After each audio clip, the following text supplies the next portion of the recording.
What's up, party people? So, today I'm trying something a little different. I'm still sitting here, but for those of you, most of you don't know where I'm living right now, but all you need to really know is it is a hobbit cave. Has very little natural light. It's a basement apartment.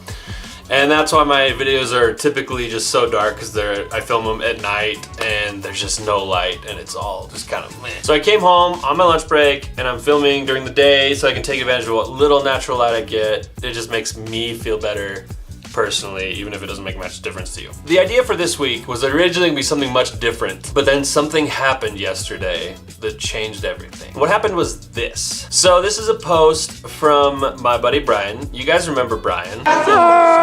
Yeah, that's him. He's actually pretty normal, despite that clip.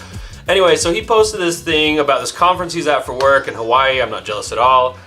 And he said how he needs to read books by this author, and that name sounded familiar, so I looked it up and saw that I actually own a book on my Kindle by that author. So I commented about owning the book, but needing to actually read it. And then Brian said something that is all too true. And he just, as you can see, pointed out that I have a massive collection of books that I have never touched. And here's the deal, I can't even be mad because I have a lot of books that I've never read. A lot of them I just buy because they're really cheap at the time and they're interesting and I think I'll get around to it, so I just pick it up when I can, whether it's on Kindle or it's on it's a physical copy. And I mean, I have so many. I'm looking at some right now and they're all just so different from each other and they are equally unread. Maybe I'll show you some examples. Bushcraft 101, a field guide to the art of wilderness survival. Who's Afraid of a Large Black Man by Charles Barkley. The title just got me on this one. Never Eat Alone and Other Secrets to Success, One Relationship at a Time. I have been failing at this. I desperately need to read this book. And so as I think about why I do this, why I own so many books, but I don't actually read them all, and I just keep accumulating more and more to the point where it would take me years to read all the books I currently have, and that's assuming I stop buying them. And I realized that the thing is, I love the idea of knowledge. Now let me explain that. What I mean by that is, like, I get a rush out of reading the table of contents and just seeing all the chapters, what they talk about, and seeing all the knowledge that I could possess if I read the book. And I get this kind of high off of it. So then a lot of times I'll just purchase it because I'm like, I will read this and I will enjoy it. Mostly from Amazon, whether it's Kindle or a physical book. Which, by the way, does anyone else remember when Amazon was like just a bookstore? Because when it started out, that was all it did. Anyway, back to what happened. So I buy the books in one form or another. If it's a Kindle or the first day that arrives, I'll pick it up, leaf through it, and read a little bit, and then it's done. And so then I started thinking about why I don't have the motivation to actually read, and a lot of different things came to mind. First of all, I know I referenced this in a bunch of videos, but when I made this video, I said it would come up a lot. In the video about, is this ruining your life too? I talk about how my brain has been conditioned to just kind of have ADHD. What's called supernormal stimuli, where I'm just used to getting really intense signals really quickly with low effort, whether that's eating fast food, watching a movie, playing a video game, whatever it is, stuff that takes very little effort, but my reward centers get a real big kick out of it. And reading was a very specific example I talked about in that video about stuff that has suffered from that development going on. And my feelings about that are pretty well summarized by this meme that I found yesterday, which basically what it is, it shows some poor soul is having to shovel off an entire giant, like, warehouse-sized roof that's got feet of snow on it. And in the one little section that he got shoveled off, and the caption says, what it feels like when you've read the first chapter of a novel.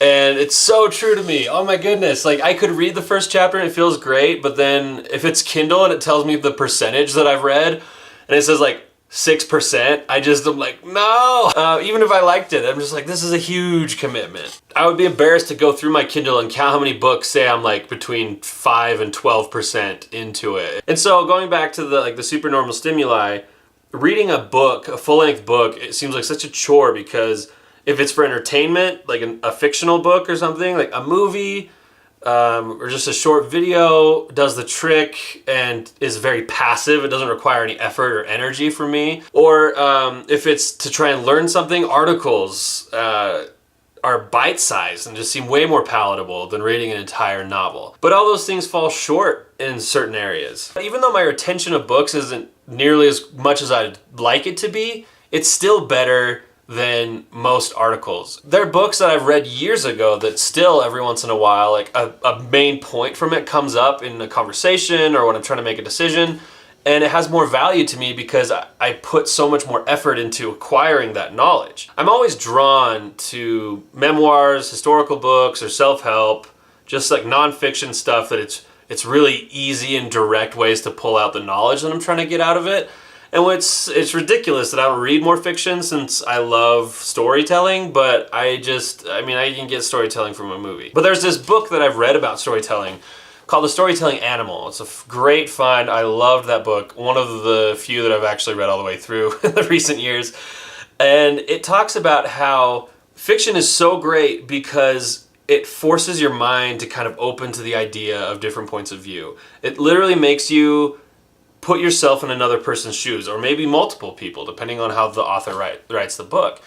And so it says how people who read fiction are more likely to feel empathy towards people or understand people from different backgrounds than their own better than those who don't, because they've put their brain in that situation before and have done it so many times that they're able to just comprehend different points of view better and understand things. So that's a cool reason for me to read more fiction. I guess you could say that when it comes to reading, I want to be like Tai Lopez. Here in my garage, just bought this new Lamborghini here. But you know what I like a lot more than materialistic things?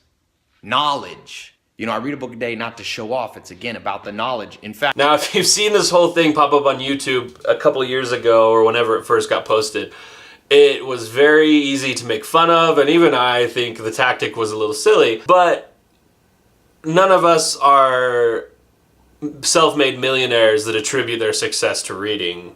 So until I am there, I don't think I'm really in a position to make fun of him. So what I'm going to do about this is I am starting today, April 12th, 2017, a reading challenge where I force myself... No, force sounds so terrible. Force is the wrong word. It makes it sound like I don't really want to do this, but I really do.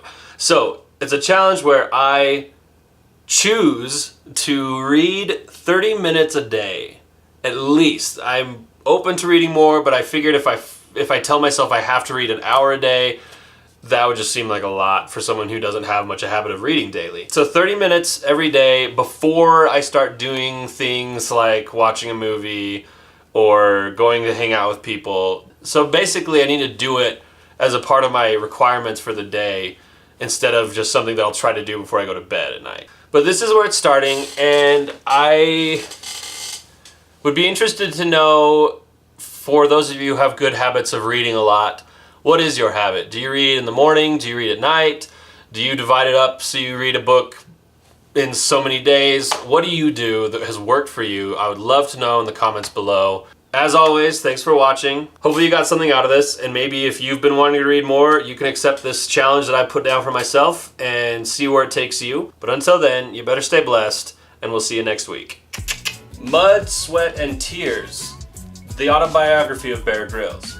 Now, I don't care what you think of Bear Grylls. I don't care how fake you think his show is. The fact is, he did so much on camera. I have so much respect for this man. Poking a Dead Frog, conversations with today's top comedy writers. I don't know what Poking a Dead Frog has to do with it yet. The Pun Also Rises. I feel like I need to read this book before I become a father. And